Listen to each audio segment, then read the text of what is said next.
The Madderahs of York, Part 3 of 4.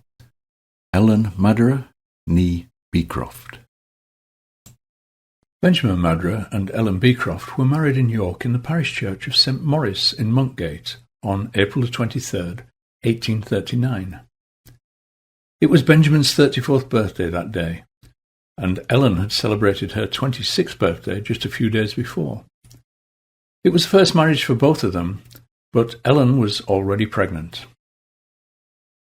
On May the 2nd, just 9 days after her wedding, Ellen entered a draper's shop, Messrs. Matterson and Cooper, on Parliament Street in York. She bought some lawn cloth and some muslin, but shortly after she left the shop, a bale of calico was found to be missing. It had been out on the counter near where Ellen had stood, so suspicion immediately fell on her. Mr. Cooper went into the street to try and find her. There he met Police Constable Green, to whom he explained the situation. Together they searched the streets and eventually overtook Ellen on Petergate, just a few paces from the home she shared with Benjamin. The missing calico was in her bag. She immediately admitted she had taken it and offered to pay for it, but Green took her into custody and she was committed to the House of Correction. The search of her dwellings produced a significant amount of items matching goods reported stolen from other drapers in the city. Several pawnshop tickets enabled the police to track down even more stolen goods.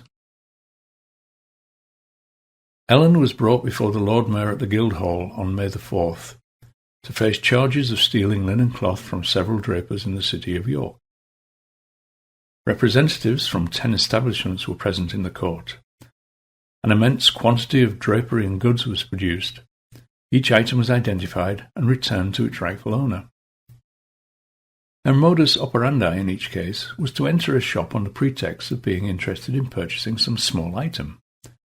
When the shop assistant's attention was elsewhere, she would swiftly secrete an item, such as the calico she stole from Matterson and Cooper, in a large basket she carried with her. Sometimes she would purchase the small item she had initially inquired about, but most often not. The stolen items were first taken back to her home, then later taken to a pawnshop and exchanged for money. Ellen told the court she had been married for 3 months, despite the fact her wedding had occurred a mere 9 days earlier. Bearing in mind that she was noticeably pregnant at the time, she might have thought that admitting to the true date would cast her in a bad light and prejudice the court against her. Although she was obviously implicated in the thefts from multiple shops, the Lord Mayor decided that it was only necessary to pursue one case for the purpose of the trial, and so she was committed for trial at the next sessions for the theft from the aforesaid Matterson and Cooper. On June the 17th, Ellen gave birth to a baby boy, Richard, who sadly only lived 3 hours. Richard's death certificate states the cause of death as premature birth. As previously mentioned, Ellen was already pregnant at her wedding, just 56 days earlier. Perhaps stress and anxiety caused by her pending trial were responsible for poor Richard's early delivery and rapid demise. We will never know the truth, but Ellen was probably in a poor mental state when, 18 days later, she faced trial at the York City Sessions Court. Ellen appeared at the Midsummer General Quarter Sessions on July the 5th, charged with stealing 15 yards of calico from Messrs. Watson and Cooper. She pleaded guilty and was sentenced to be imprisoned with hard labour for 2 calendar months. In prisons of this era, women subject to hard labour typically perform tasks such as picking oakum, washing clothes, or working on a treadmill. Picking oakum was particularly hard on the fingers. It involved manually separating strands of material from lengths of tarred and oiled rope. All these tasks were intended to be monotonous and physically demanding, reflecting the belief that hard labour would reform criminals by punishing them and making them face their faults. But in Ellen's case, the punishment did not have the desired effect. On October the 5th, 1 month after the end of her imprisonment, Ellen visited the shop of Mrs. Watson, a pawnbroker. She asked to see several silk dresses that were on display, Eventually settling on one dress, she asked for it to be set aside for her, promising to return on Monday with money to purchase it. Soon thereafter, Mrs. Watson noticed that a shawl was missing. It had been laid on the counter near to where Ellen had stood, so she immediately suspected Ellen of theft. In conversation while in the shop, Ellen had mentioned that she was married to an ostler at the Black Swan Inn. Mrs. Watson therefore proceeded directly to the inn, but soon found that the information was incorrect. The ostler claimed not to know the woman described to him. This curious lie might seem inconsequential when considered in the context of Ellen's crime, but we will come back to this point when we examine the life of Ellen's husband, Benjamin, in the next chapter of the story of the Madderahs of York. Police Constable Turner was called to the shop, and on hearing a description of the suspect, he thought he knew who it might be. Since her earlier conviction, Ellen had moved from Petergate to Goodramgate, but P.C. Turner knew her new address, and so, taking Mrs. Watson with him, he went to her home. There he found Ellen asleep, wrapped in the stolen shawl. Ellen at first maintained that the shawl was hers, but soon confessed to the theft. Begging for forgiveness, she explained that she was under the influence of strong liquor at the time of the theft, and was now truly sorry for what she had done. Her pleading was in vain. She was taken into custody and appeared before the magistrate at the Guildhall in York 1 week later. From there she was committed to trial at the next court session.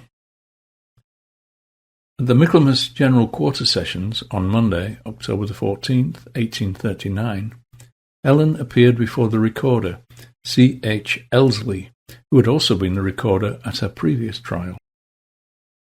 Ellen pleaded guilty to the theft of the shawl. She explained that she could not help thieving. It was a compulsion. The recorder remarked that her previous imprisonment had obviously had little effect, and so he felt it to be his duty to the public to remove her from the city. She was sentenced to be transported beyond the seas for a period of 7 years. Male convicts sentenced to transportation were generally kept in prison hulks prior to removal to the penal colony.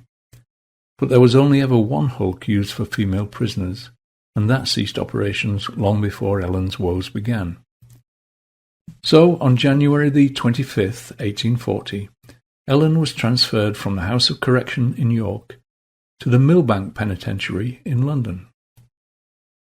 Millbank was a grim place that had been housing convicts since 1816. Built on marshland, the very site itself fostered an unhealthy atmosphere, and inmates were prone to a variety of ailments, including fevers and dysentery. The design of the building was also less than ideal. Its network of corridors was so labyrinthine that even the warders got lost. The ventilation system carried noise throughout the entire building. The tolling of the nearby Westminster clock, better known as Big Ben, resounded through the prison every 15 minutes throughout the day and night. Prisoners found it difficult to get any uninterrupted sleep. Ellen was held in solitary confinement and was obliged to maintain a strict silence during her stay at Millbank. So it was probably a relief when, in late March, she was moved to the transport ship Surrey. On March the 28th, with 212 other convicts, she set sail for the far side of the world. Convicts remained confined below deck for most of the voyage. Conditions were cramped and Spartan, but efforts were made to ensure the convicts remained healthy during the voyage. Rations consisted primarily of bread, hardtack, and salted beef, but fruit and vegetables were also provided to prevent scurvy.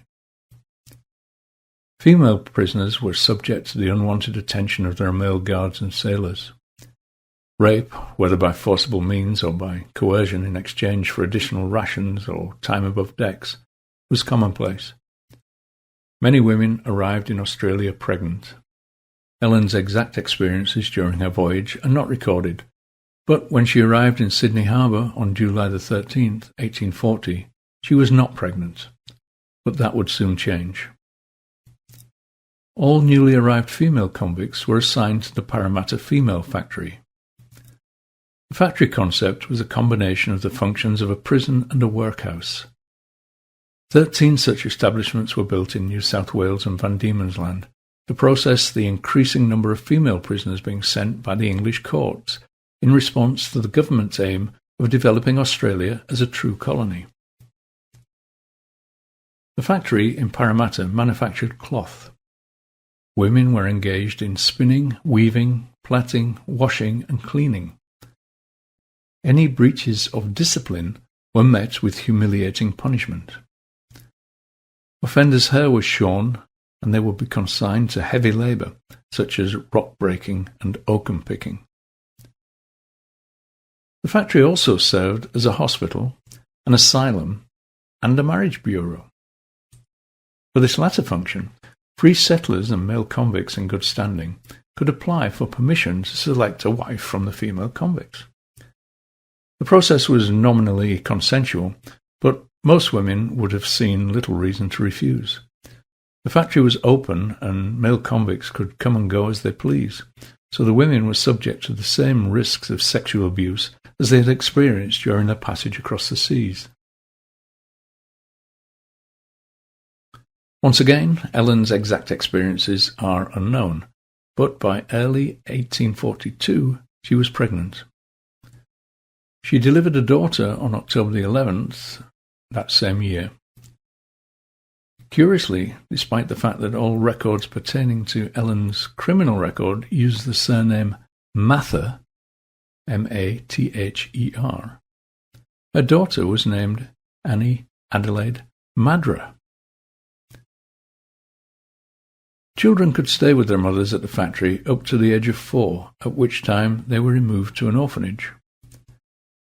Ellen did not obtain her ticket of leave until a few months after Annie reached the age of 4, so Annie probably spent a few months in an orphanage until Ellen was able to reclaim her.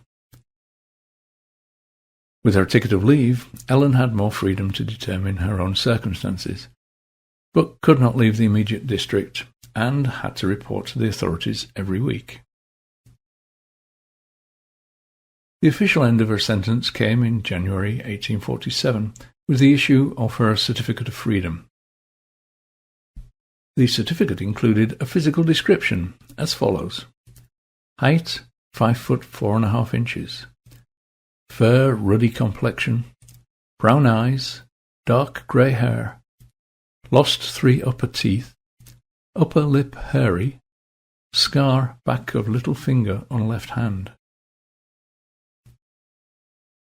Ellen died on January the 22nd, 1883, in Bingara, New South Wales, which is located around 250 miles north of Parramatta. She was using the surname Steele and was living with a man named Jacob Steele, to whom she might have been married, although there's no record of any official marriage. She does not appear to have had any more children.